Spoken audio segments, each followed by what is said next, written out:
Hello and welcome everyone to our weekly webinar. I'm deeply honored to present myself before you as a humble representative of AABN. We are already on the threshold of the last week of the first quarter, which we all sincerely hope will bring us good tidings. The festivities will provide a wonderful opportunity to reconnect with fellow entrepreneurs and explore the ways in which AABN continue to shape up an exciting environment. As we move forward with strategic plans to ensure AABN's future, we will continue to invest in the vast potential inherent in collaboration among individuals of varying backgrounds, perspectives, and expertise. The AABN, as you all know, is an umbrella front of entrepreneurs from across the globe. It is extremely gratifying to note that today's webinar is the 129th edition. No wonder we also got an awesome speaker with fresh perspectives on the two brothers story, getting your hands dirty while building a farm to family's business. Let us extend a very warm welcome to our eminent speaker, Mr. Satyajit, to this interactive business networking session. Agriculture production systems have gradually evolved and developed over a period of time from the age of hunting, gathering, shifting, cultivation, settled agriculture, intensive production to today's organic farming. Food quality and safety are two vital factors that have attained constant attention in common people. Growing environmental awareness and several food hazards have substantially decreased the consumer's trust towards food quality in the last decades. Organically grown food and food products are believed to meet these demands. In recent years, organic farming as a cultivation process is gaining increasing popularity. Organically grown fruits have become one of the best choices for both consumers and farmers. Organically grown food are part of farmers to help us understand about the Today we have with us Mr. Satyajit, co-founder farmer, to help us understand about the two brothers and the purposeful pursuit of soil health and how they developed a self-sustained food system. He is here to help us understand the principles of organic farming, the crops they grow, the impact they had on the environment around their products and market, and the future of sustainable agriculture. Friends, put your hands together to join me in welcoming Mr. Satyajit to you. Mr. Satyajit studied humanities after schooling at the Bishop School, Pune. He then went ahead to graduate in economics from Ferguson College and then did an MBA with a specialization in marketing from the Department of Management Science, University of Pune.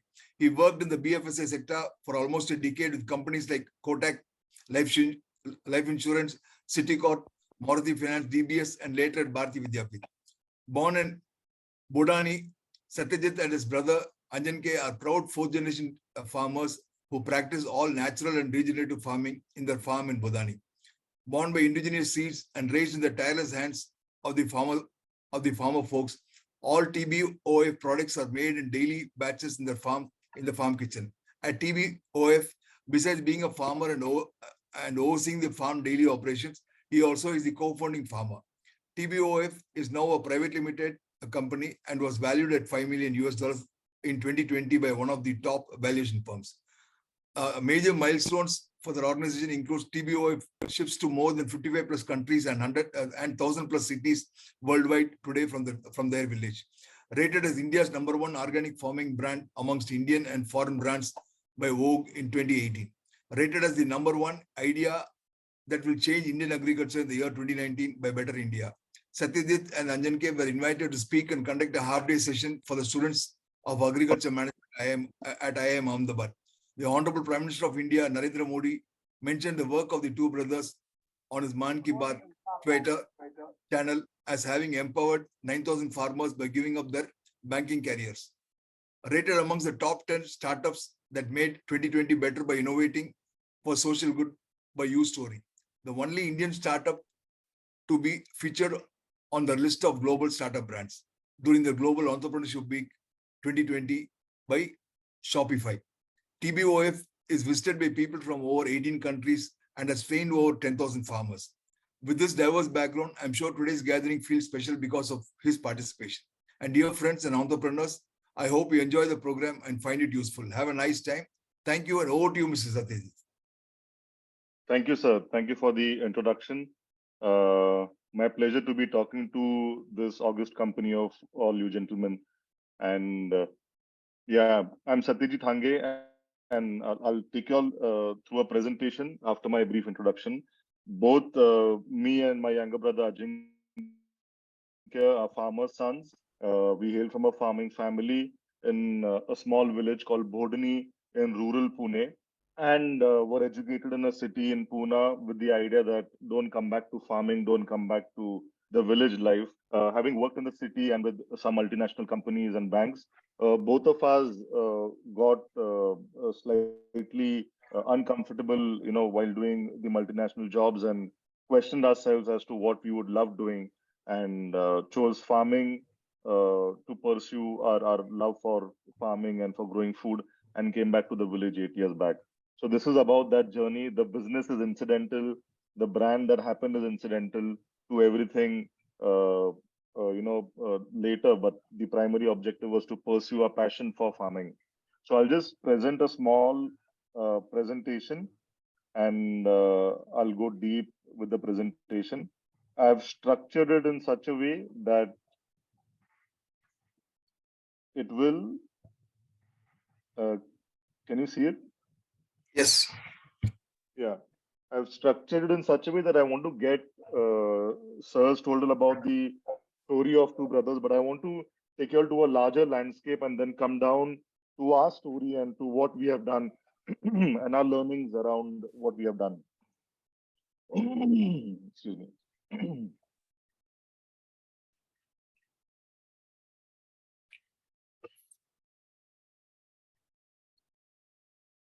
So, like I said, I'll take you through a larger landscape and then I'll take you to our story in detail. So, this is about our story back to our roots or back to soil, from a job in a city to a life in a village, and making a career in a village, which is Bhodni. Uh, Now looking back, people sometimes do conclude that this was good planning and this was something well done. You have thought about it nicely, and it's turned out to be very fine. But this was not the case when we took a decision, both of us, to get back to farming 8, 9 years back. When we took that decision, we could only see one step, and that step was to pursue our passion and our love for farming and going back to the village. Once we took that step, the next step became visible, then the next step became visible, and that's how the journey kind of unfolded over the last 8 years. Let me get you all to a broader landscape. When you think about your personal self as an individual, what are the challenges you're facing on your personal front, especially with respect to health? There are so many diseases, and I've listed some of them. There is arthritis, there is Alzheimer's, Down syndrome, obesity, colitis, diabetes. These are all chronic diseases that have increased over the last, I think, 25, 30 years considerably. Not that they were not prevalent before, but now it's becoming a household affair. Initially, it used to be one in a society, one in a village, but now these problems are prevalent even among small children everywhere. You know, and you very well know what is responsible for this. For all these diseases that we're facing. Going to a larger landscape, leaving our personal self and going to a larger landscape of the city we live in. The example, Chennai, or uh, the city that I live in, Pune, or the village that I live in. What are the challenges that the bigger organism faces, as a society? So cities face problems of pollution, both air, water, food, non-renewable stuff. Going to a larger landscape than your city, to the country that you live in, to the world that you live in, to planet Earth. What are the challenges we as a race face, or we as a planet face? One of the major challenges is global warming. And I have charted out some data which tells you that, last the 10 hottest years recorded globally have been in the recent past. And this is concerning because these metrics, when you compare it to a 1,000-year period, you'll find the most volatility in the last 50 years. Year on year, we might not see those changes and we might not feel it, but when you compare it to previous data, these changes are very dynamic and they're happening, very fast.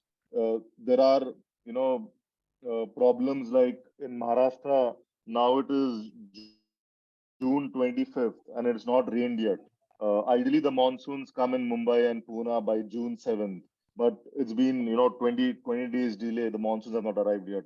There are instances where 2 years back in Kerala, there were extreme rains. So these instances of extremes, both drought and rainfall, have become a recurring phenomena.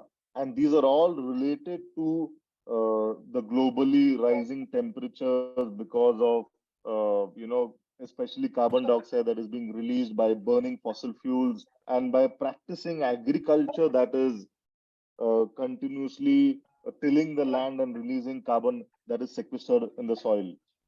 You know, there are other problems that we are facing because of all this. There's water, air issues. As a farmer, there's decreased soil fertility. If you just look at the world map, the yellow patches that you see are barren lands or desertification, and this is happening due to deforestation and stuff. But the desertification is increasing across the world. Now, coming to a farmer, in rural India, which we normally call Bharat, what are the challenges that a farmer faces? Increasingly lesser rainfalls. This year is a classic example. There is no rain for sowing yet. Farmer suicide because farming has become an economically unviable profession. It's very difficult to maintain balance while doing farming. The input costs are rising. Initially, a farmer had his own seed, he shared his own seed with other farmers, but now there are multinationals who charge exorbitant for seeds, and those seeds are non-germinating seeds. So once you remove one produce, you cannot take that seed again to use it for the next season. Manual labor costs are increasing. Middlemen is a perennial problem in farming and in the agricultural sector. There are also personal health problems like farmers in Punjab, high incidences of cancer with them, and then the infamous cancer train that runs from Punjab to Rajasthan, taking mostly farmer cancer patients from Punjab to Rajasthan for treatment. There are other problems like soil fertility, which we cannot see, but which will pose a serious problem going forward. Now you all must be doing some or the other form of business, and we measure, the input and the output. Right now, globally, the kind of farming that is happening, to grow 1 calorie of food, we are needing, or we are spending 7 to 8 calories of fossil fuels. So clearly, this is not sustainable. If chart out a map in the next 25, 30, 40 years, when fossil fuels become scarce, this kind of farming is absolutely not viable going forward. Was this the kind of farming that was being done by our forefathers thousands of years back, hundreds of years back? It wasn't so. And that is the reason why they could do farming year on year for 4,000 years of recorded history of farming.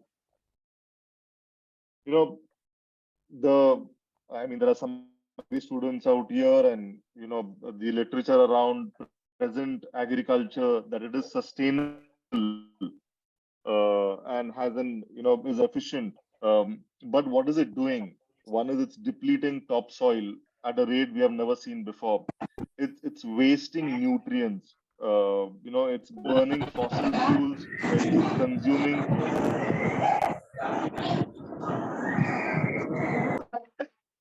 Yeah, it's consuming chemicals as fertilizers, as insecticides, herbicides, many other systemic insecticide, pesticides, and it's raising crops which humans cannot eat. The state of affairs with vegetables, and you must have seen episodes on TV and on WhatsApp and YouTube.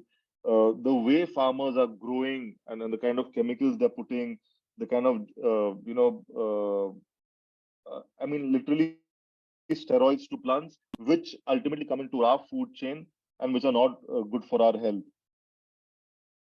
There's another problem that we, overall face, which is the antibiotic problem. many a days now, doctors tell us to use less antibiotics because you might become resistant to antibiotics when you develop a grave illness. But when you calculate the amount of antibiotics that humans eat, it's around 7.7 million pounds. And if you calculate the amount of antibiotic that is administered to livestock, to chicken, to etc., all the other uh, animal food and stuff, that's around 3 times the amount of antibiotics administered to humans.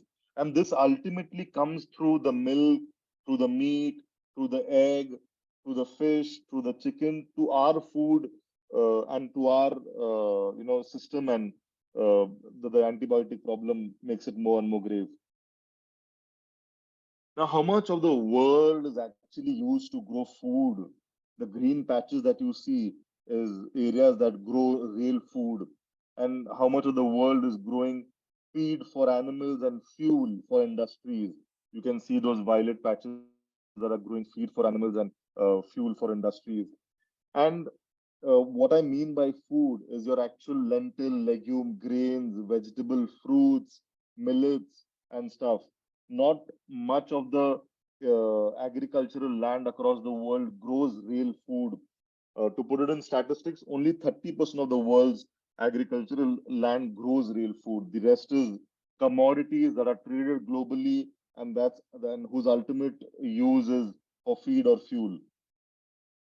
Well, I've taken you through the problems of an individual, of a city that we stay in, and of the earth that we inhabit, which doesn't seem like a problem to us. Somebody will take care of.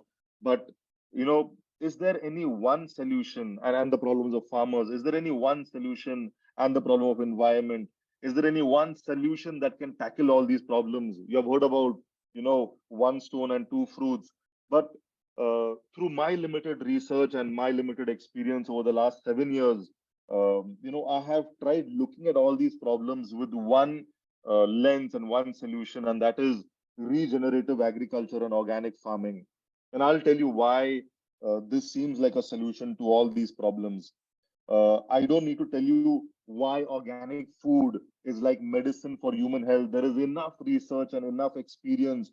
If you just talk to your grandmother or your grandfather at home, they'll tell you how good food was akin to medicine, and how nowadays food is not doing the job of a medicine, but in fact, sometimes causing health issues in you. So when you produce food organically, when you produce food naturally, it contains more nutrition than food produced in a chemical form. To put one little statistic, in the US, they did a analysis, and they found out that to get the nutrients of one apple that was consumed in the 1950s, 1960s, today, to get the same nutrition, you'll have to eat 17 apples, because today's fruit is more about pulp, more about volume, but less about taste, less about nutrition. So, when you switch over to organic food, you automatically end up tackling the issues of personal health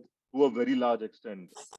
Um, you know, the cities that have problems of water, pollution, or stuff, in India, which we are a rain-fed country, we don't have fresh water sources like some glaciers or something.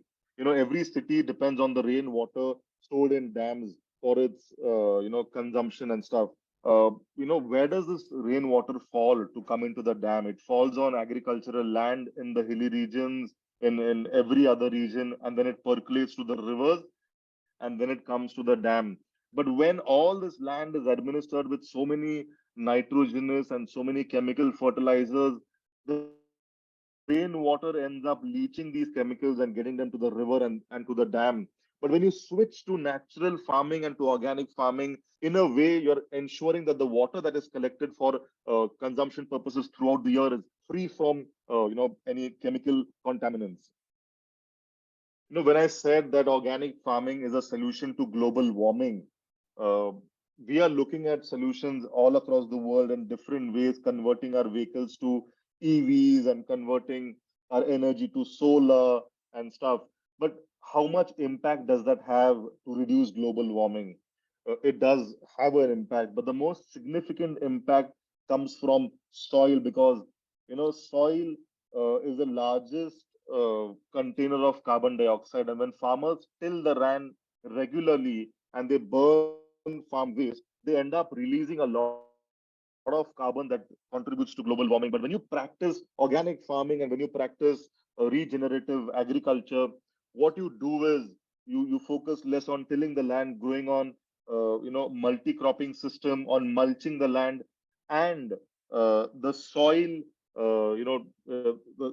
organic soil sequesters more carbon in the soil, which is converted to some form of carbohydrates or some form of nutrients to the root system and to the plant. So what is the problem today? Can be converted to an asset if we practice perennial form of agriculture, and the soil becomes the largest sink of carbon dioxide. So, organic agriculture must be expensive is the debate. But what we have come across is that organic agriculture saves money on your pesticides, because we make our own pesticides. They might not be 100% effective. They might not kill 100% of the germs and of the pests and stuff. But in the quest to kill 100% of your pests, you end up contaminating your field and you end up compromising on the quality of food that you're producing. Organic agriculture makes pesticides from stuff like neem, there's dashparni, there's neemastra, there is panchagavya. These are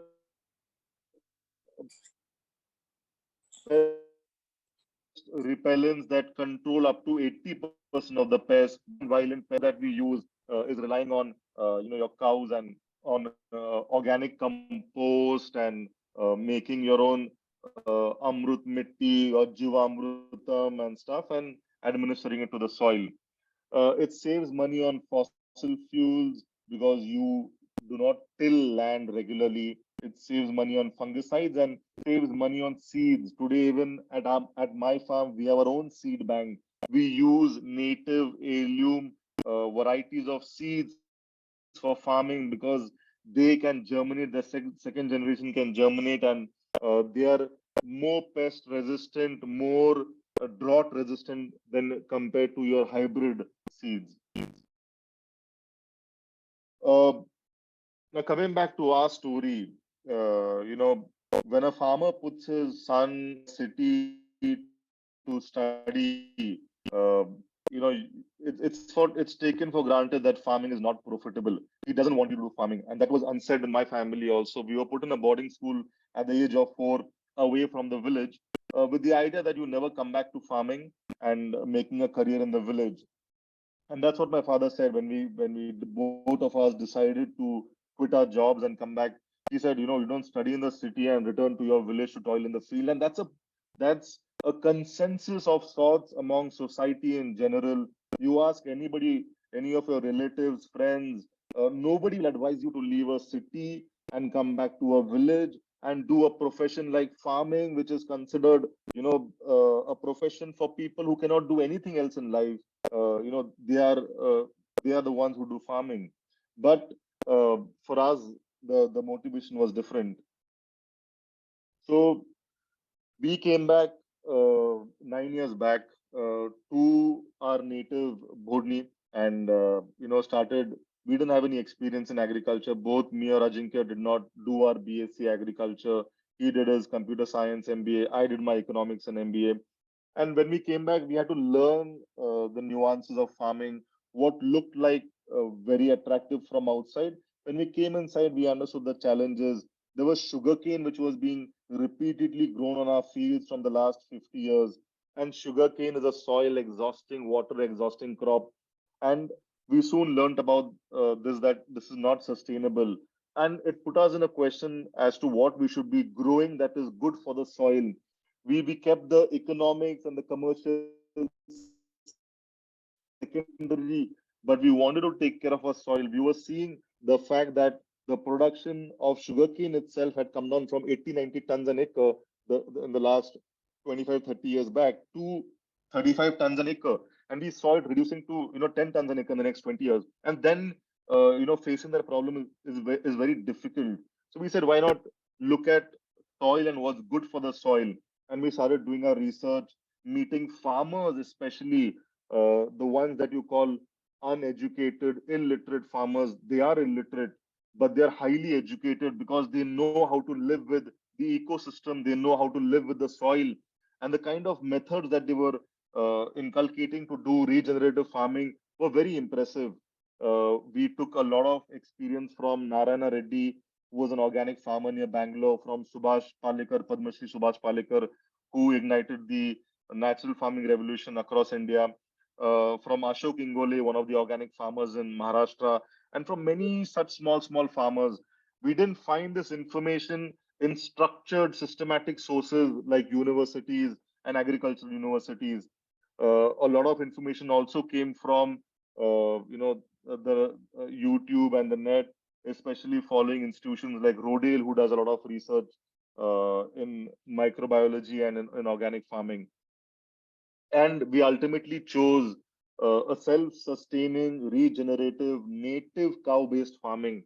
We were very clear that water is going to be scarce going by the day, and we didn't want to get anything from outside. We wanted to make our own fertilizers, harvest our own water, preserve our own seed, and grow it in a fashion where our soil is enriched and we also get produce, and this entire system is self-sustaining.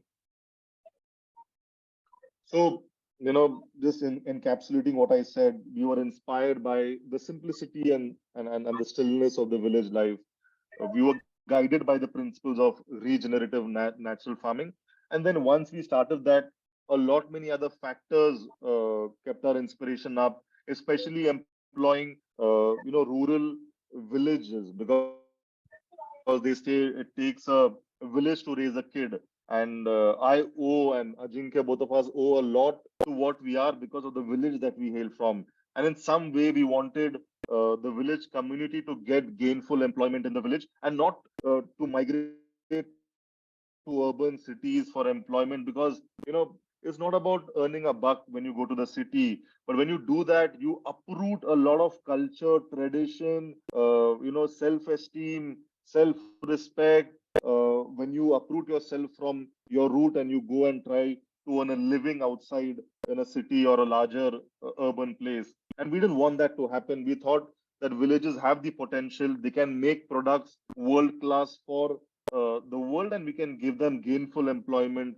And today we have managed to do that to a large extent. Coming to a little technicals about what is organic farming and what do we do in the farm that is different. One of the main pillars is mulching. And mulching is simply on the left, when you see there's a layer of leaves on the soil that we keep. So all the cuttings, prunings, the dried leaves, everything is just kept on the soil, not burned. And burning of this mulch is burning valuable carbon. This has many ill effects. One is that you're burning carbon, you're releasing carbon dioxide, but it also ends up shutting airports in Delhi after wheat is harvested in Punjab and Haryana, when farmers burn all the farm waste.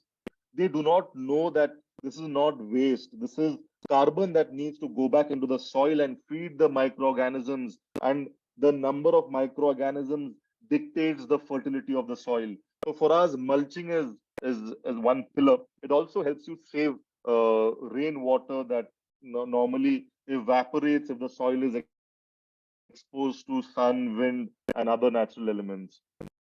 One simple case study, and we have many such case studies that we document regularly. A couple of years back, there was a high rainfall in my region. On the left, you can see my farm with mulching, that's the pomegranate orchard.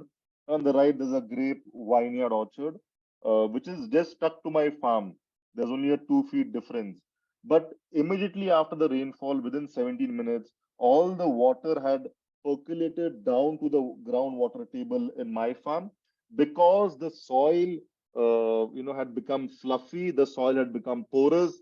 Because of mulching, the number of microorganisms, the number of earthworms had increased, and they made the soil porous. On the right hand side, you see my neighbor's farm, which was waterlogged for more than 24 hours. Reason being that his soil has become compact. The soil particle size has decreased because chemical fertilizers and pesticides have killed most of the microorganisms in the soil, and use of heavy machinery has compacted the soil.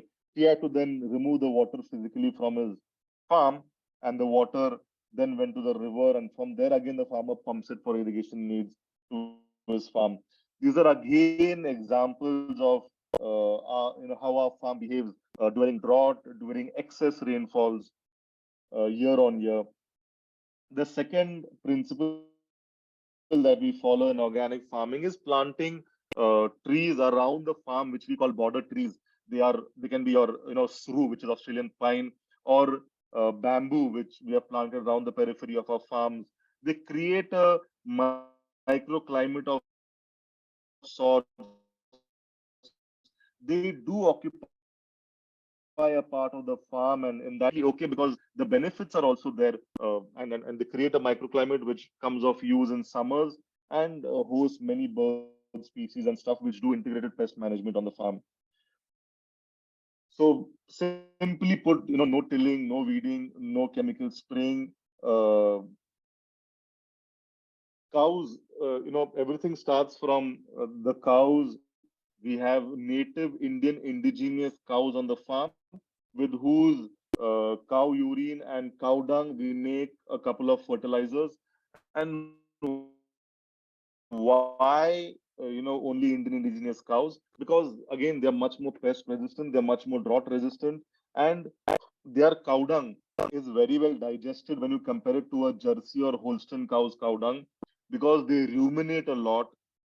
They are more accustomed to the fodder in our geography, and a very well digested cow dung means the number of microbiology surviving in the cow dung is far greater than the number of microbiology surviving in a Jersey or in Holstein cow's cow dung, because the cow dung is not very well digested, as watery, is acidic in nature. So these cows are the starting point of organic farming, and with the cow dung and cow urine, we make a couple of fertilizers and compost and administer it on the farm.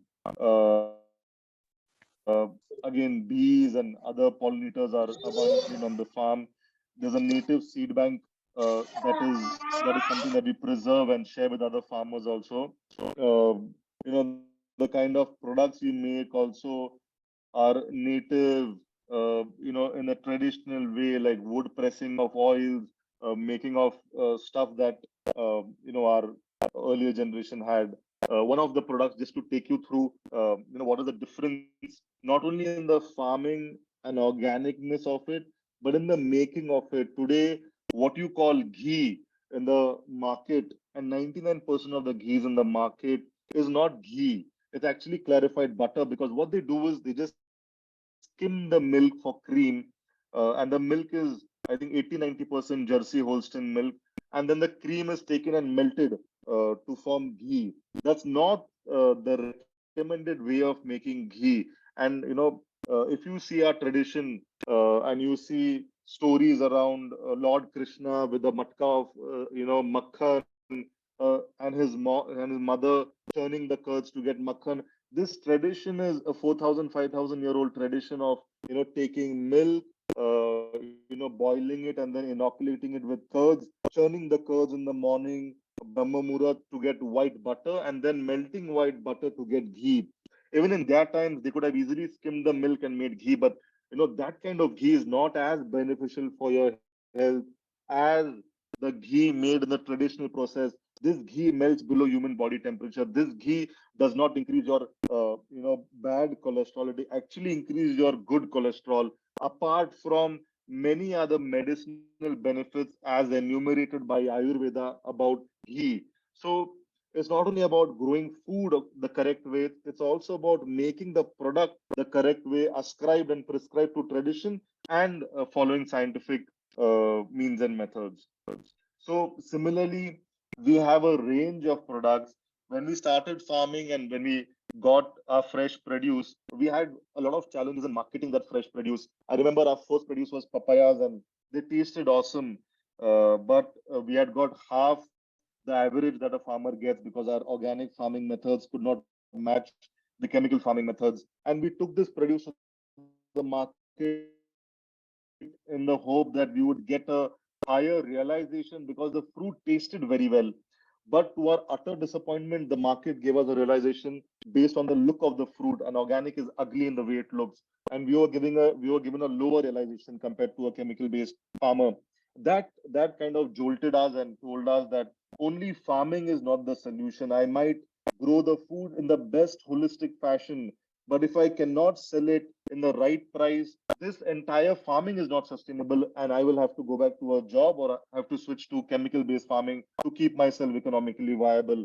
And that's when we decided to get into branding of our products, and the brand Two Brothers Organic Farms was born 5 years back.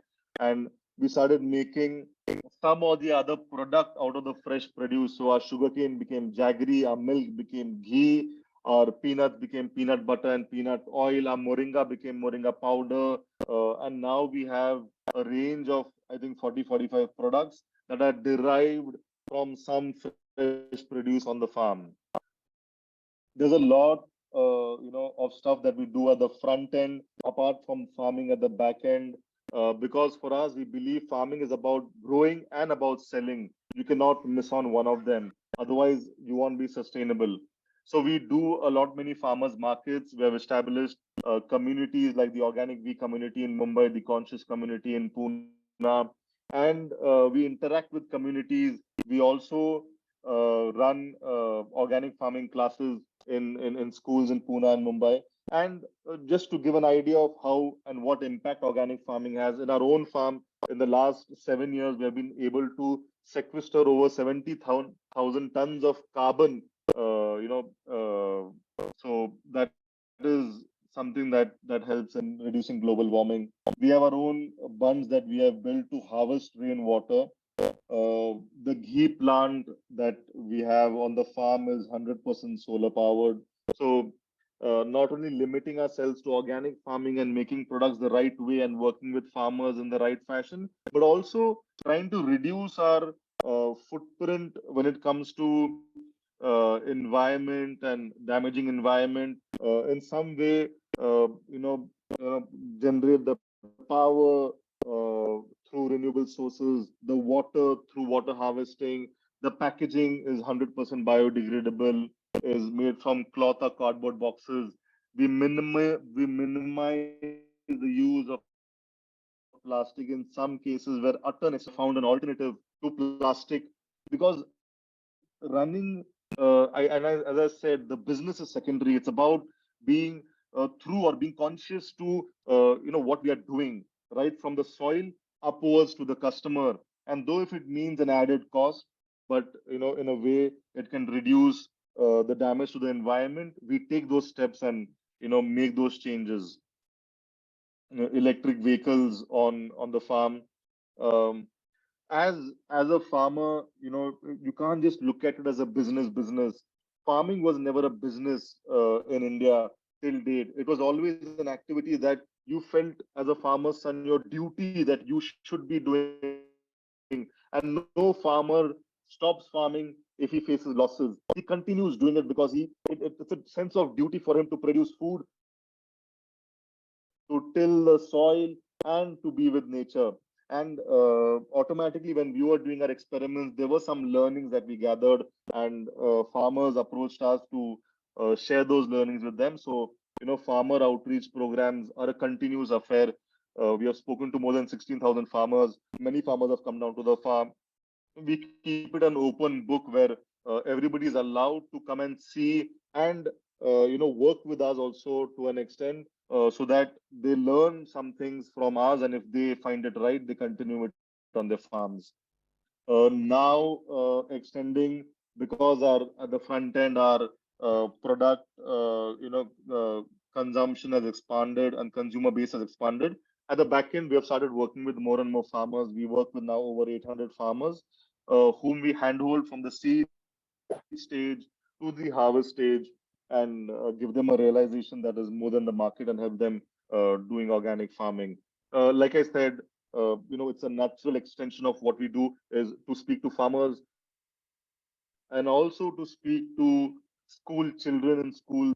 So there are many institutions that we work with on a continuous fashion. to educate them about organic farming, establishing organic farming clubs on schools, telling principals that do not grow gardens on the school only for aesthetic sake, but grow crops that give some kind of fruit or flower that can be consumed, and grow these food forests by children who will learn to also work with a kudal, howda, khora, khurpa, as parallelly working on a laptop or a iPad. And these are life essential skills that they need to know.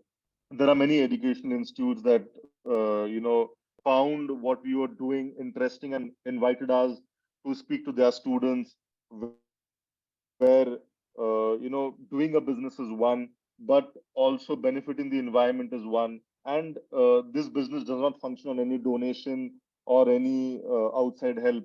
It functions and it grows on the basis of the business viability of the idea. So protecting environment is a no compromise, but having corporate growth also is a no compromise. And we have managed to marry both of these, and that's an interesting case study for student management students across. There are other colleges that we keep speaking to. The farm products are certified by the best in the industry for quality. There's a lot of technology that we use, from milk collection to weather monitoring. So it's not like we do a traditional form of agriculture and are not marrying technology. Most, if you visit our website or download our app, it has the best technology to give you the best experience. This is some business growth figures, a latest development where we developed a facility. Most of the initial team that worked with us has become an owner in the brand and in the business, and something that we are very proud of, to make them part owners. We've had interest and interns from various countries who have come and spend time on the farm. This is the team that helps us. This is the kind of managerial team that helps us. Most of them have left greener pastures to come and help us, and solve the problem that we're solving. There are guys from IIT and IIME also who have joined, and helping us find out solutions for what we are doing. The various media, like sir mentioned earlier, just to add that we didn't have a PR team. Most of the coverages are organic in nature. These are some of the milestones on the front side. Yeah, so, and something that we're very proud of, that we have customers in 50 plus countries operating from a village in rural Maharashtra. Yes, sir. So I tried covering up everything within an hour, and I've kept some time for question and answers. And I'm done with the presentation, sir.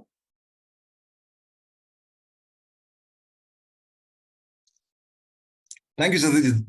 We had a good session. We'll keep the floor open for question and answers. Participants, you may please unmute and ask your questions.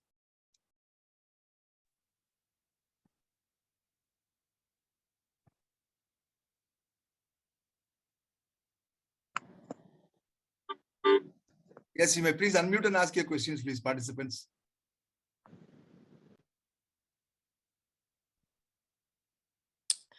Good afternoon. I'm Ashokalata from Hyderabad. Very good presentation from Mr. Satyajit. My question is, organic farming and permaculture farming, how do they differ, or how do they coexist, or are the same? See, for me, as a farmer and somebody who's interested in regenerative farming, for me, they fall broadly under one category. There's natural farming, there's organic farming, there's permaculture, there is cow-based farming, there is a certified organic farming. Basically, you are tending to the soil to make it more and more fertile, and relying less and less on external inputs, and doing farming in that fashion. Now, if you want to go into the very depth of what is the difference between organic farming and permaculture, permaculture is is derived from two words, permanent agriculture, and they take into consideration a lot many aspects of nature like wind flow, sun position, moon, and energy flows, and they design the farm based on all those inputs. Um but basically, the broader objective is that you do not, you practice this kind of farming and agriculture, which is sustainable, which can be done over years and years and over generations without damaging the fertility of the soil and without damaging the environment. If you want to go in depth, there are differences between permaculture and organic farming, but broadly, their broad objectives are similar. Thank you. Sir, I'm Srinivasan from Coimbatore. Yes, sir. Please go on, sir. Srinivasan, sir, please. Okay, sir. Okay. Sir, I have to congratulate sir because of every year is sequestering 10,000 carbon. On behalf of society, we have to appreciate his efforts. Sir, may I know, do you get carbon credit for this efforts? No, sir, we have been trying to work with some agencies and some startups that work for carbon credits, but till date, we don't have a solution for this. Second question, sir. What do you have NOP certification for America countries? NPOP. NPOP as an NOP. For my own farm, I have both NPOP and NOP, sir. Thank you, sir. Thank you, sir. There's one question in the chat box. What are the challenges to sell organic products by Mr. Padmanabhan, by Professor Padmanabhan from Annamalai University? Oh, yes. So, the challenge is, you are fighting a mindset and a system that is established over the last 40, 50 years, where consumers want food cheap. Every other price grows over time, but somehow the expectation from consumers about agricultural produce is that they want it cheap. The focus on nutrients is less. Whenever, as a consumer, when you go to the market, you will not focus on the nutrients inside the fruit or vegetable or the grain. You will focus on the outer part of it and how aesthetically valuable it is and how cheap it is.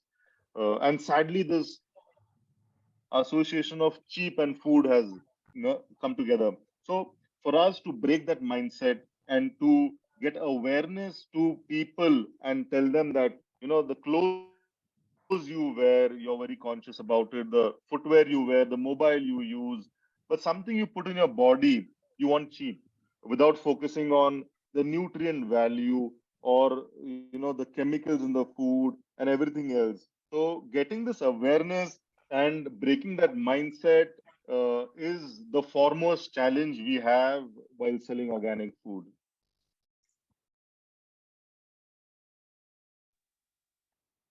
This is Hello, good excellent morning, sir. presentation. Yeah. Sir, can I continue or something? Yeah, please continue. Yeah, I am Dhanashekaran. It is really an excellent presentation because you started from the diseases. Now the world is facing.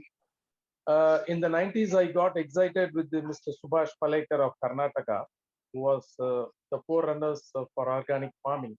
And you did mention that you already discussed with them. That time, my question was how yield is getting affected. See, these fertilizers, they claim urea fertilizer or whatever it may be, they claim yield is very important to have what you call food for safety. We are having a very big population. Then I was discussing with one agri engineer. He said, sir, the yield cannot be that much. So can you clarify on that? And I have one more query also, please. Thank you. Yes, sir. So he is right when he says yield will not be that much. You will, for a long time, not be able to match the yield from a chemically produced farm because the inputs and other stuff kind of boost yield in a chemically produced farm. I would say they match up to 70-75% of the yield compared to a chemical farm in a couple of years. But my reverse question is the kind of farming that is happening only because of yield as the prime concern, is it sustainable? You know, till when can you go on administering chemical fertilizers in the soil? Till when can you go on ignoring the fertility of the soil? In some parts of India, soil has become salt pans because nitrogenous fertilizers, excess use of chemical fertilizers have destroyed the fertility of the soil. So for a temporary gain, you are forgetting the long-term, long-term picture. Absolutely.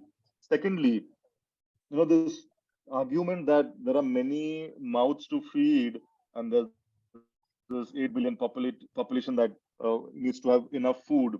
In one of my slides, I mentioned that how much of the world is growing real food. And when you look at the world statistics, only 30% of the agricultural land grows real food. And what I mean by real food is your fruits, vegetables, grains, legume, lentil, pulses, millets, tubers, etc. The rest of the world, that is over 60-65% of the agricultural land in the world, grows commodities that are traded globally and that end up not for human consumption but for fuel purposes and for feed purposes. So, instead of 30%, if we increase this ratio to 50% of the agricultural land growing real food with a reduced productivity compared to chemical farming, you can feed the world population enough food. And what you'll be feeding them, food is actually good nutritional value in food that will help keep them away from diseases. And also, you will ensure that this 50% of land, agricultural land and soil is sustainable going forward for the next thousands of years. Great answer, and really excited with your inputs. Have you, I mean, have you been interacting with the government of India in any way in shifting their policies? Please. No, we have not been interacting with anybody. We're just doing our experiments within our limited purview and not interacting with anybody yet. Okay, one more last question. See, are we having sufficient cattle to meet all this organic, or we need to improve? See, once again, we need fodder for them. I'm really don't know whether, see, nowadays I'm hearing cost of feeding the cows is increasing, and that itself is becoming an industry. The fodder industries. Sometimes we are also, I think there is a lot of imports or exports, something like that. Thank you, please. So you do not really require a lot of cattle for farming organically. There are derivations of how you can make fertilizers with the health of soil is deteriorated to a large extent.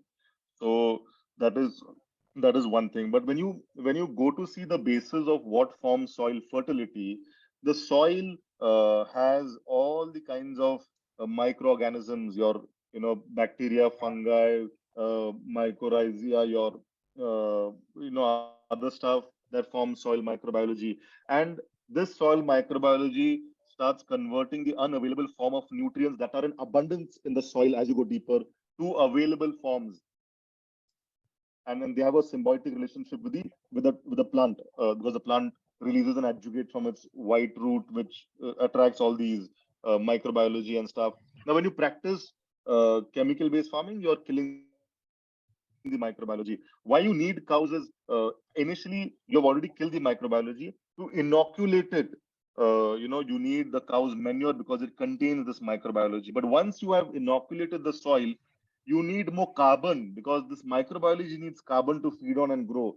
So, more important than cows is mulching. More important than cows' manure is ensuring that all the waste apart from the fruit and vegetable goes back into the soil, and this will increase soil fertility going forward. In forests where soil fertility is high, there is not a lot of cattle which graze out there compulsory, but there's a lot of foliage which falls on the soil, which forms a mulch and which gets eaten by the microbiology and increases soil fertility. So I would say not much capital, not much cattle required, but cattle definitely is an asset to increase soil fertility. Thank you, sir. It's really very exciting. You have covered a lot of the latest technologies also in the, the last few slides. In fact, my suggestion is, it's a concept. I attended a meeting in 2000, as early as 2005 in Qatar. From some people from USA came and they were asking for investments to grow forests in the South America area and all. So they were trying to collect money. That they formed companies. I think instead of doing, that is also for carbon reduction only. And the US sounds much better. You can think in those lines also. Floating a separate thing. It's my suggestion. And I'm ready to work with you on that. Let me get in touch with you later, sir. Thank you. Very, very, very exciting presentation. Thank you. Thank you, sir. Thank you, sir. Which channel is good to sell the organic products? Franchise, D2C, through your own digital platform and other platforms, etc. A question by Professor Padmanabhan. So if I give my own example, we have been able to create awareness and create our own brand. And today, 70% of the business, my business, comes from my own website. And I always focus on our own website because, ultimately, you're moving away from the traditional middleman to a new age middleman when it comes to selling on marketplaces and stuff. And many businesses use that platform to grow their business. But I would place D2C first. You are directly interacting with the customer. You can tell him the story, the impact in the language that you want. You have his coordinates in terms of his email and his phone number. For retention, you can always get in touch with him. The other aspects, be it offline, be it marketplaces like Amazon, you don't have his contact details. You don't know who your consumer is ultimately, and you cannot communicate with them for retention business. So for me, if you have the inclination, develop your own D2C brand strongly. How many Hello, TBOFs franchise are there in Tamil Nadu? Can you please share information about franchise interests? No, we do not have any franchisees right now, but we're looking forward to building the offline model in some form and fashion. Anybody who's interested can connect with me, and we'll communicate to them on how we are planning to build this. Right now, we don't have any franchisee. Sure, sir. Then one last question from Professor Padmanabhan. Are there any internship possibilities for our Annamalai University Agriculture and Management students? Yes, more than welcome. Okay, so I will ask him to connect with Virendra and Mayur offline, sir. Fine, sir, works. can I have one question, please? Yeah, please go on, Venkatesh. Hello, sir. Good morning. It's been a very good experience listening to this conversation, discussion. And I'm proud to say that I'm 94-98 Annamalai University Agriculture graduate. And I went on to pursue my master's in the UK on international agriculture and food marketing from Newcastle University. And this was referred by a good alumni of Annamalai University, and I just listened to it. And it was really a great experience. Now, I would like to ask you this thing. See, when I was doing my graduation in Annamalai University, I was kind of thought that large-scale farming, large-scale mechanization and all will be good. But as I grow up and see the bigger picture of agriculture and our state in particular, Tamil Nadu, the connection of the labor and how they provide jobs to them, and law and order of the country and everything put together, and listening to people like Vandana Shiva in the US, all put together is giving me an idea that subsistence farming also will help us in a way. So how large is the how much intensive you have gone into farm mechanization in your farm? May I know, please? Yeah, so in my farm, the pipeline, the drip irrigation is mechanization. Wherever there is mechanical inputs required, like carrying water from one place to the other, administering water to the plants, we use mechanization. We use backpack sprayers, but we spray organic, mixtures on the plants. So anything that is a mechanization that helps us do our work better, do the organic farming work better, we use it. We use grass cutters and stuff on the farm. And one thing that you stoked upon is the world solution being copy pasted for India, and I agree that it is wrong. You cannot take a solution that is developed in the West, especially in the US and Europe, where the land sizes are huge and the population is less. They have to get onto mechanization. They have to get onto all these other aspects because average land holding size is 5,000 acres. But in India, where the average land holding size for 90% of the farmers is less than 5 acres, how can you, copy paste that solution out here? To an extent, pipelines, drip irrigations, small tractors can be mechanized. But why not think about a solution that takes into consideration the present dynamics? So if we have, marginal land holding of 5 acres, and if you see organic farming is polycropping, is mulching. You need more hands on farm to do organic farming. Now, who can do organic farming well? Can the US, Europe do organic farming? Impossible, because they don't have hands on farm. They don't have small land holdings. For them, it will be very difficult to do organic, natural based farming. But who requires organic food? Well, Europe, US, every developed country's consumer citizen will prefer organic food. Who can produce organic food? I think India is best poised to produce organic food for the world because of what we feel is a problem now is marginal land holding and more people doing farming. And that is the solution for organic farming. And like we became the software exporting country that earned us a lot of revenue and give a lot of employment, we can become the organic exporting country to entire US and Europe. That will give us enough money, and that will make what is a liability an asset right now. Yes, I mean, internationally, things are shifting. The paradigm shift is happening towards organic agriculture in a slow way. And I can, starting from our Putin's recent move towards supporting organic agriculture. So many things are happening. In Saudi Arabia, 4,000 hectares of wheat farming has started, and they may even soon be able to export wheat to India. That kind of movements are happening in the Middle East even.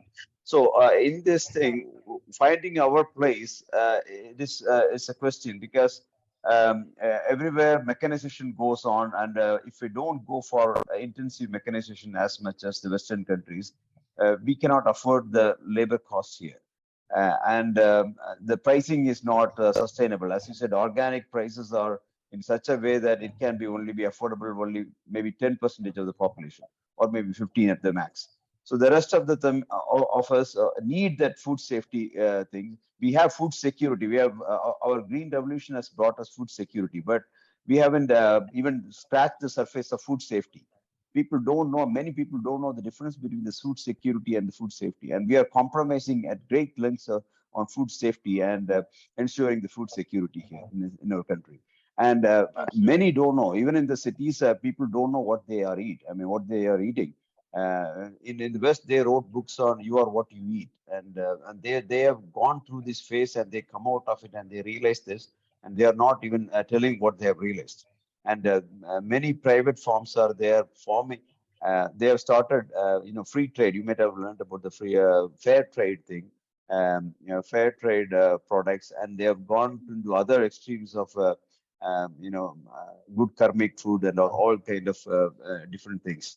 So we are not even scratching the surface of those areas where they have Absolutely. gone past. Sorry, yeah, somebody said, Agree, excuse me. agree. Yeah. No, I said So absolutely. yeah, Absolutely so agree. we are very much. I was wondering. I came with this idea, sir. I came with what you are doing exactly, and we are 164 students in my batch, and I floated an idea. Say, let us all put an amount, 1 lakh each, and form a company of 1 crore, and let us start an establishment like yours by doing contract farming about 500 acres in a single place. And I wanted to replicate the same thing that what you're doing. But here there are a lot of other issues here. I'm still in the process. We got 75 people joined together, and we are ready to look for another 25. So there are other things that are all involved. And how much big is the farm is required? In your case, I don't know how many acres is in your case, and how much of labor that you are using, and what is the amount you invested on farm mechanization. These are the questions that are looking in my mind to replicate the same model that you are having, or else you could also might be able to just develop by the information that you have. You may be able to have a system devised to replicate the same in any district of India, so that somebody, or not, maybe you may not have the same brand, but somebody make a different brand, but help start the same thing in their place, because we cannot afford to lose our population. Many in my area, I'm seeing, because of alcohol problems and other problems, because labor availability is a very big issue here. And for young men in their 30s and 40s are getting addicted to alcoholism, and many are losing their life. And the women don't prefer to marry a man in agriculture, and that is creating another social problem. So all this put together, the balance has been lost somehow. So we need to create a social balance as well. I agree. We So need to relook at many of the aspects, like you rightly mentioned, because yeah. this clearly is not sustainable. Yeah, but you have done a wonderful model there. I want somebody to replicate the same model in every districts of Tamil Nadu as well. So that is my aim, and without which we may lose a great deal on many aspects of our society. So I was wondering if you have a model set to replicate this model I mean, you can of come and yours. study our, you can come and study our model and take the learnings that you find appropriate, and we can help you in every aspect of that. Right. Thank you, sir. Thank you very much. It's been a great learning listening to you, sir. Thank you, my pleasure, sir. Thank you for your questions. Yeah, Pratap. Hi Pratap, go guys, on. sir, can I go ahead? Yeah, Sorry. Pratap, go on. So good afternoon. There is a very nice presentation. Sir, I'm in a business somewhat similar to yours. I'm making mattresses, pillows, cushions, and all using organic kapok cotton. So I want to get into the space of sustainable bedding products. So basically, I'm a chemical engineer, 2001 batch from Annamalai University. So you told that you sell most of your products through your own website. I would like to know, do you have any offline stores, or yours is purely focused on through your own website?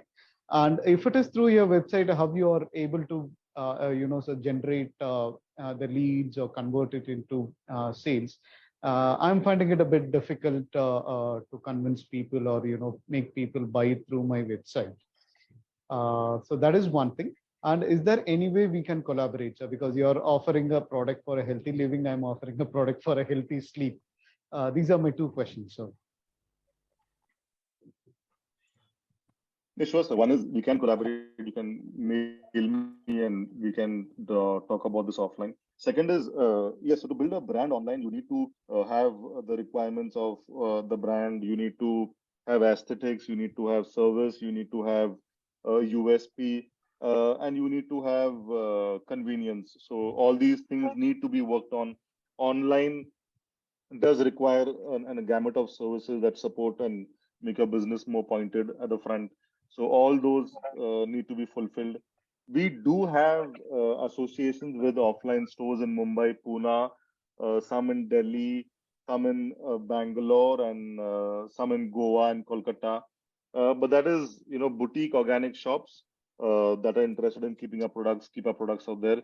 We also have a limited presence with modern trade bazaars like your Nature's Baskets and food halls, where we keep our products out there. But all that put together contributes to 15-20% of our business, and the major focus is online yet. That's something that we feel we are best designed for. In online business, social media also can be used to your advantage if you develop a community on Instagram and Facebook and YouTube, and you can communicate with that community, telling them the USPs, writing down and showing all that you do. And through that community, word of mouth spreads, and you can get good traction for online business. For online business, you can also try spending on performance marketing like Google AdWords and Facebook sponsored ads and Instagram sponsored ads and YouTube ads, and try getting some traction from there. There are other avenues like SEO and blogs and content driven strategies and stuff that you can try also. Right. So thank you so much. So maybe I will connect with you offline. So because I'm also using the same strategy, we have tied up with few organic stores where they stock our pillows and all that. So maybe I'll try to extend on that to all said and done, it being a touch and feel product. Thank you so much, sir. Thank you, sir. Yeah, Kabilan, please go on, Kabilan. Hi. Yeah, thanks for letting me speak again. Okay, I've just been venturing into this for the last 2 months only, so I'm very new to this.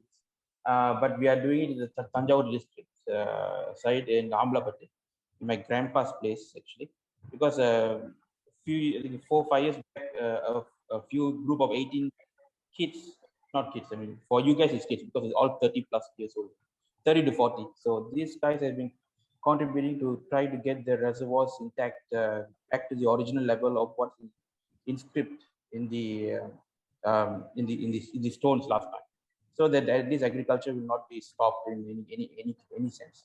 So far, they've done 4 reservoirs. They're going to do the 5th reservoir next year. So after that, but then now we all coming together to go for the next one, the collaborative farming. So in this, we understand that it takes up to 5 years to get recognized, right, as an organic farmer. So but we know within 8 months we can toil the field into an organic field. So in terms of that, we have seen that we can take multiple approaches, like go to Dhanium or go to Tata, and then they can certify us as an organic producer for them. But can we use that particular certificate to promote ourselves as organic farmers? But not 100%, but just say we are organically doing, and we can do videos and put QR codes and all that. Will that work as well? Is that the same strategy you have been done when you have from scratch? Yeah, see, if you want to call your products 100% certified organic, you will need a certificate. It will take you 3-4 years to get a certificate. That is a no-brainer. You have to do that. But if you want to start selling, no one can wait for 4-5 years.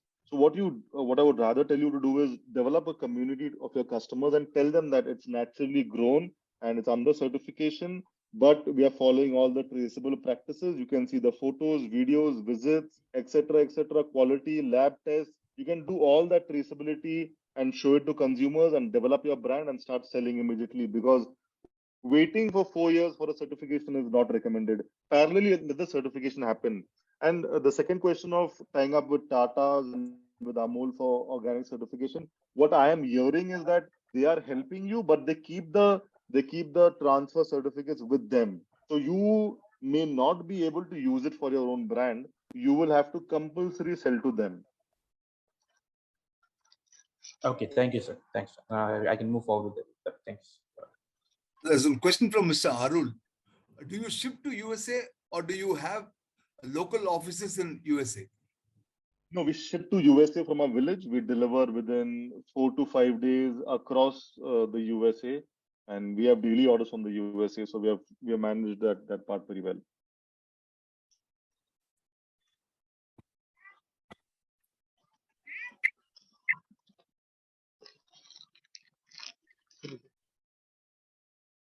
Sanjay, any questions, Sanjay? Yes, sir. If time is there, I can ask. Yeah, one. please go on. Please go on. Sir, it was a very nice presentation. Actually, I missed some portions in the beginning because I had some other commitment. I just want to ask you, sir, when you mentioned that the what do you call this? The pesticides are compromised using organic pesticides, and the effectiveness is not that much as a chemical pesticide. And the nutrients also, you mentioned that 1 apple organic equal to 17 apples inorganic. In terms of nutrition. So combining these two, and you are saying that the pricing is also less, like organic fruits are priced less. So, this is now I'm asking something which you have not mentioned. If we use with the same methods which you are using, regenerative and organic farm, and if we use that higher nutrients genetically modified, I do not know how appropriate I am asking this on this forum. So what is your view on that? Basically, in terms of pricing, I'm talking about when we are talking about food safety and food security. That's what I want. No, I said that in my experience, we got a lower price because organic fruit looks ugly. But in what we have now done and what we keep doing is now we have priced our products higher than chemical-based farming products because the productivity is less and you need to do justice to all the investment that's gone in. So our products are higher priced, but I don't call it necessarily a high price or a low price. It is the right price of good food is what we refer to normally. So I hope that has helped.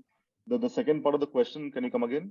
Sir, basically, your opinion on genetically modified with the high nutrient, like if an apple is modified, I'm just taking an example, genetically modified with high nutrients, and use it in your farm. So will it reduce the pricing and help food security and food safety? Apple could be substituted with wheat or whatever, millets or whatever it is. Your opinion, because genetically modified and these don't match at all, I know that, but just your view on that. Will it affect? Because now it's only 10% of the population. If the 90% of it is unaffordable to them. For the 90% of population, these organic things are unaffordable. Yes, why it is unaffordable? Why it is unaffordable is because the supply is less than the demand. Okay. So if more and more farmers get to doing organic farming and then the supply increases and matches the demand or starts exceeding the demand, automatically price rationalization will happen. That's simple economics. Okay. Now the question shifts to why are not many farmers doing organic farming? And then I told you that there is no awareness, education, government support, agricultural degree, the way it is formulated, organic farming is not there and stuff. There are many other reasons why. So that is it. And your second part was interesting. What you mentioned something in the second part of your question. So basically, I was genetically modified. Yeah. So genetically modified. Looking at historical evidence of genetically modified food, it is not nutritionally richer than a heirloom or a native variety of the same crop of food or fruit or vegetable. If you check every genetically modified crop, even for that matter, your wheat, which is hybridized, and because we had a problem of food and stuff. And now you look at wheat per se, the quality of the wheat, the production is higher in a farmer's farm. But as a consumer, there is gluten intolerance because the gluten content is twice, and I'm saying this based on lab reports that we have done this month with our native variety wheat, which is Khapli, Emmer long wheat, and the normal market hybridized wheat. So the gluten content is twice the native variety. The fiber content is exactly half the native variety. So when you modified food in such an extent that it's not really healthy for you if you keep consuming it, And the same has happened to nearly all the genetically modified crops. See, a corporation will modify it not for nutrition. A corporation will modify food for yield, because that's what a farmer is paid for, and that's what a farmer needs, right? When a farmer takes produce to a market, he is not billed, or he is not given the value as per nutrition. He is given the value as per quantity. So he will require a crop that gives him maximum quantity. Why will a corporation innovate on a product that has maximum nutrition? So fundamentally, that doesn't fit. So basically, all GM is basically, I mean, aimed at yield only, Yes, 100%. A corporation is for profit. and A not farmer will and buy not it only if it gives them more this thing yield. and not nutrition. Absolutely not nutrition. Okay, sir. Sir, thank you very much, and thank you, Gopi sir. Thanks. It's okay. Professional. Anyone else has a question? You may please unmute and ask, please. Yeah, I have a question. Yeah, please go on, Arun. Yeah, so this is the year of millets, right? As proclaimed by the Indian government. Are you focusing more on millets, and is your sales more on millets because of this awareness on millets this year? Yeah, we are focusing on millets, not from this year. It's been 3 years we've been focusing on millets. We first got the seeds, grew it ourselves, shared it with the farmers. And from last year, we have around 8-9 millets in the raw form as a product to sell. And we have also started making value-added products with millets. So the millets in the raw form is there, but we're taking those millets and making energy bars, cereal mixes, cookies, so that some value-added production can, validation can happen, and we get a produce based out of millets. It is not contributing to a large part of our sale, because millets per se, the value is less. It's not very highly priced and stuff. But the trend is increasing with government initiatives and other initiatives. I feel that going forward in the next 3, 4, 5 years, millets will contribute to a healthy part of the revenue, and that awareness will come by then. Yeah, the reason why I asked is, there is a millet man, right? Recently, he got this Padma Shri award, Yes. Kadarwali. He is promoting millets as a cure for diseases. Yes. So you could take a cue from that and promote more millets. Is we what I are thought. promoting, but as a customer, you consume only so much millets in a day. So the Mhm. value of millets you consume is less. Unless more people start consuming millets, millets will not become a major part of the business turnover. Yeah, here in US, the millets they're trying to, people are trying to replace it with millets in their food. Replacing it with from rice, actually, because the gluten Is near to nil. yeah, and then for it cures other diseases, it seems. So that's what they Yes. say. So yeah, that's millets why I are asked. proven to be very, very beneficial for your health when you compare it to wheat or rice or to any other grain.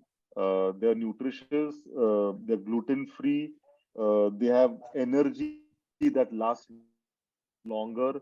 So for 8 hours, you might not feel hungry. The glucose release is slow compared to a rice or a wheat. So millets are proven to be more beneficial, 100%. And for a farmer, it's easier to grow millets because they're pest resistant, they're drought resistant, they require less water. So it works for both.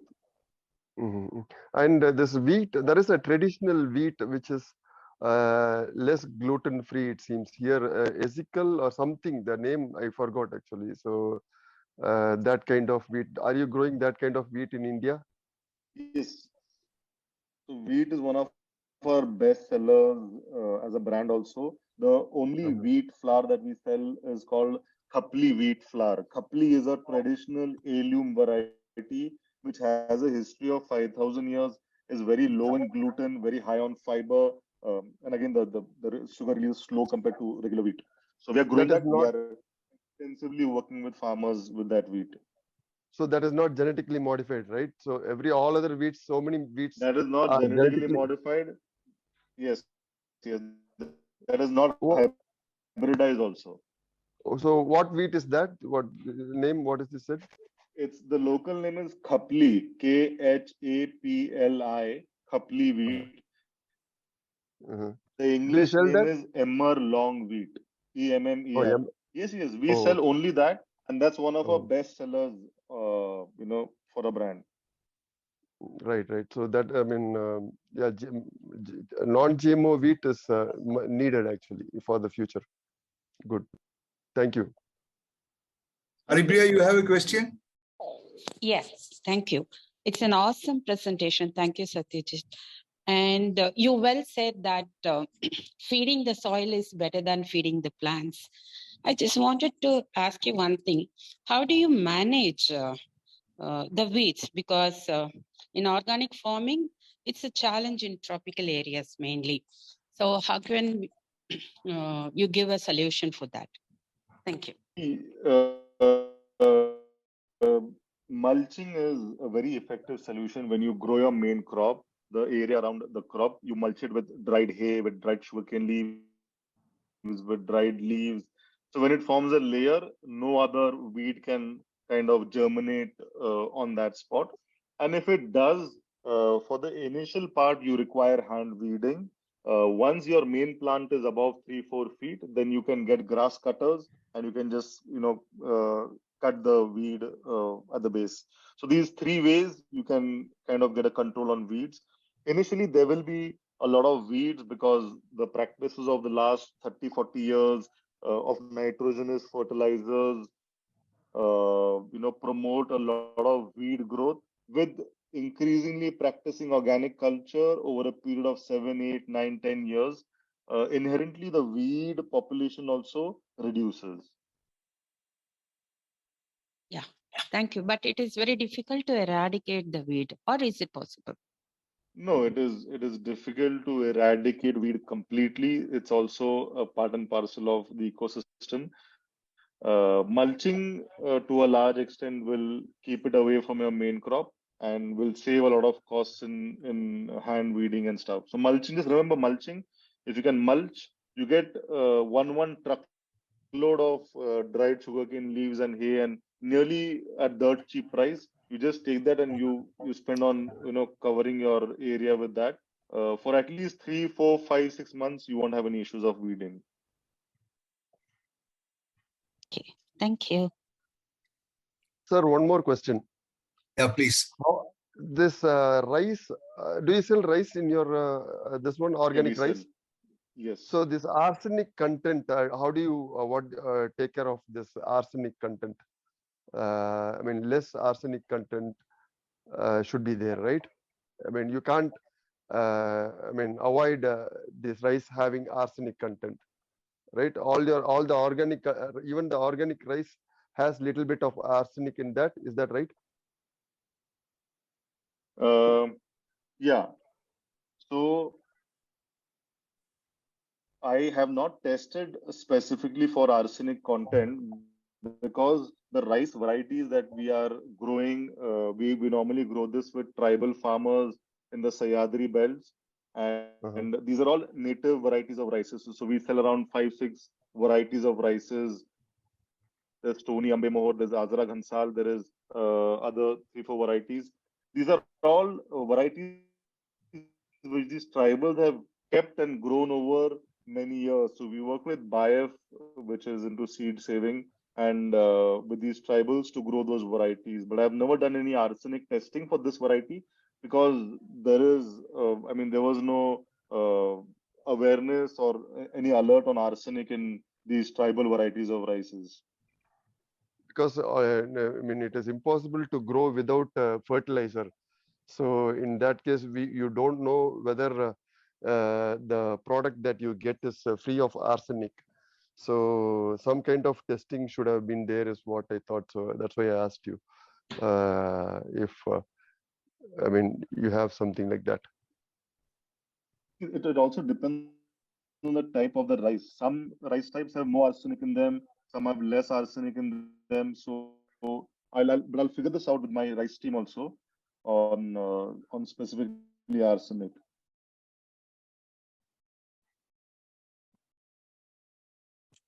Yeah, there's a question from Mr. Pradeep. Pradeep, you can please unmute and ask Pradeep.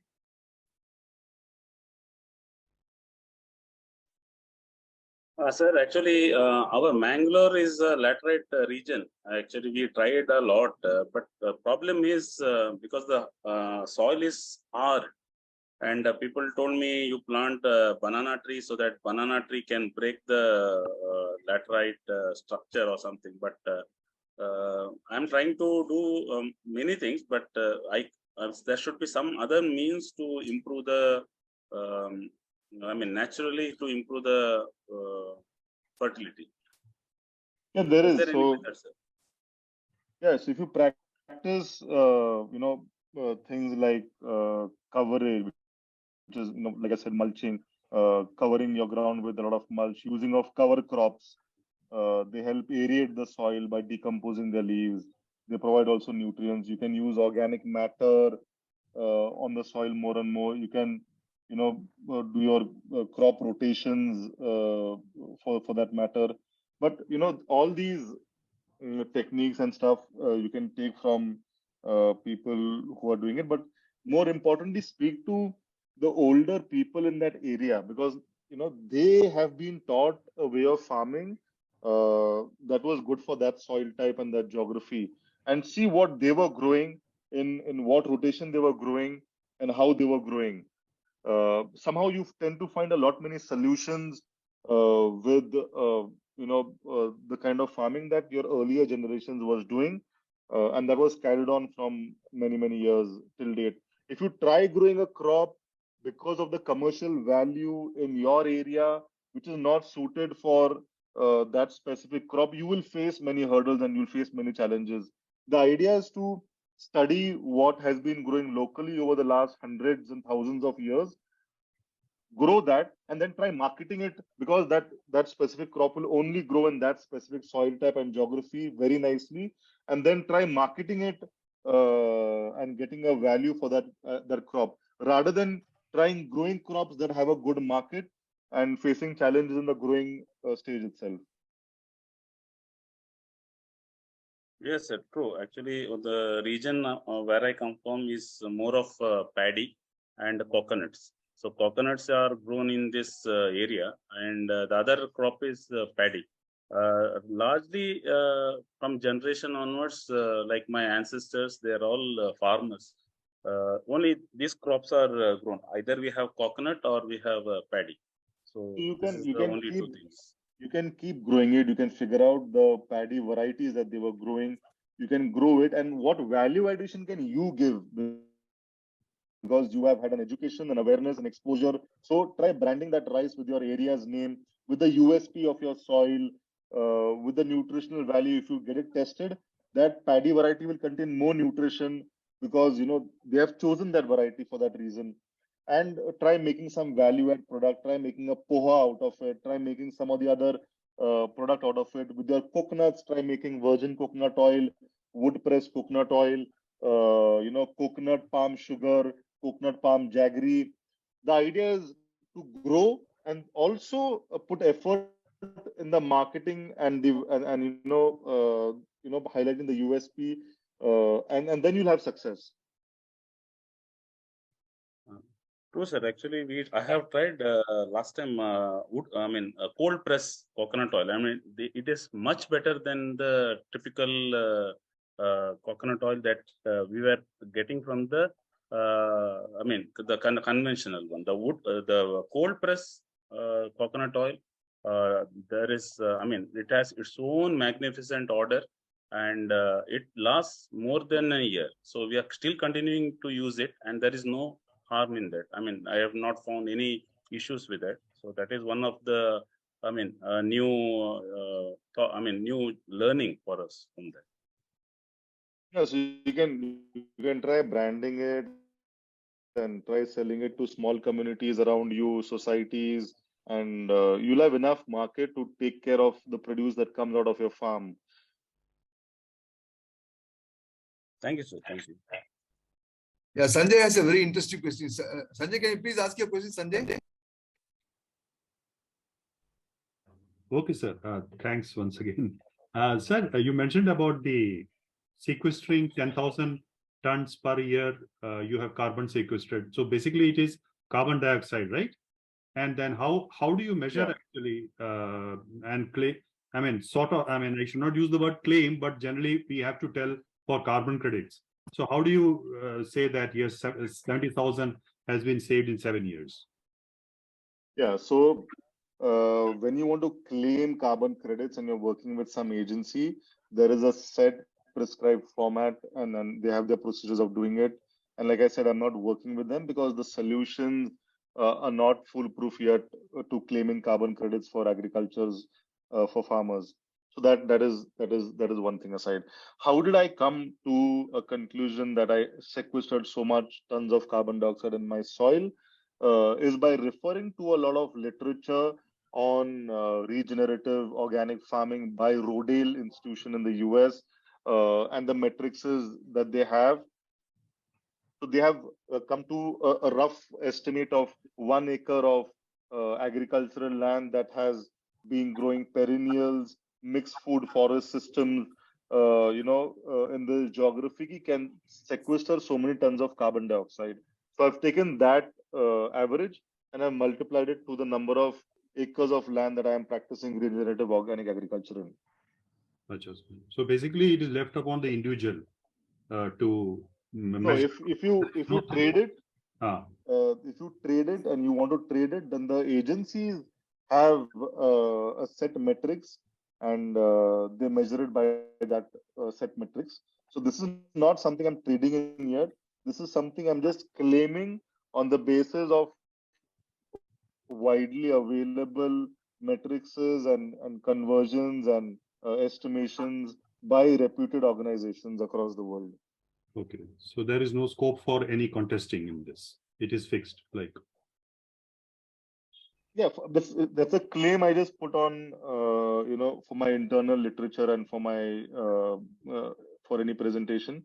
But if I want to sell it, then I will have to work with a qualified agency, and they have different metrics of measuring it, and then I can claim it. Understood. And it might be less, it might be more. That I don't know because we have not engaged with an agency. Understood. Sir, thank you very much. Thanks a lot. My pleasure, sir. One last question. If somebody's having a question, you may please unmute and ask, please. One last question we can take.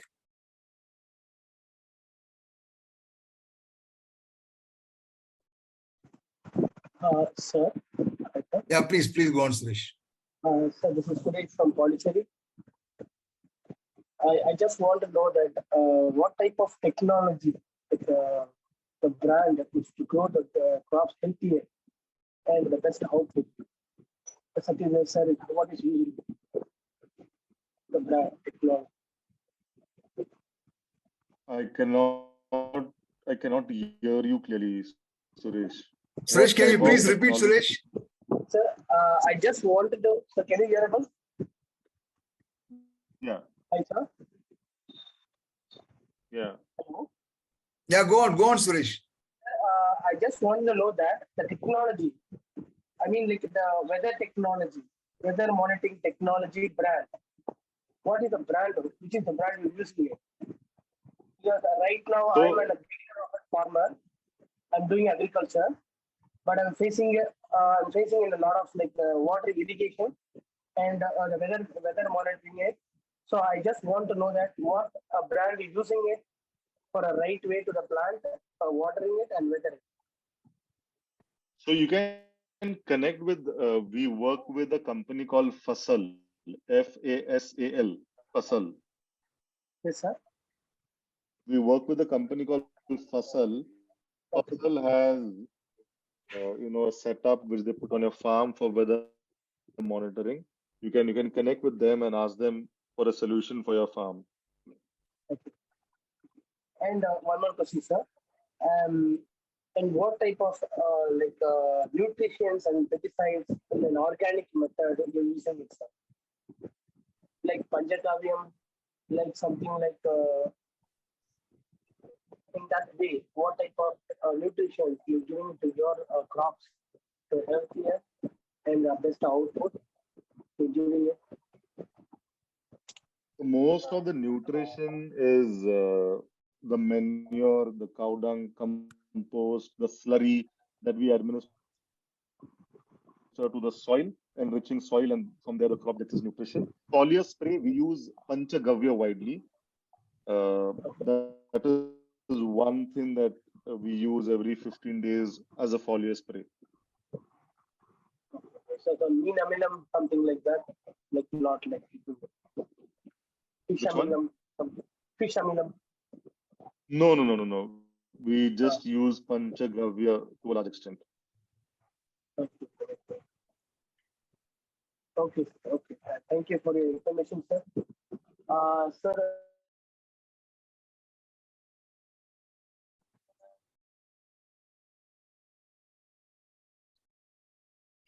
Yeah.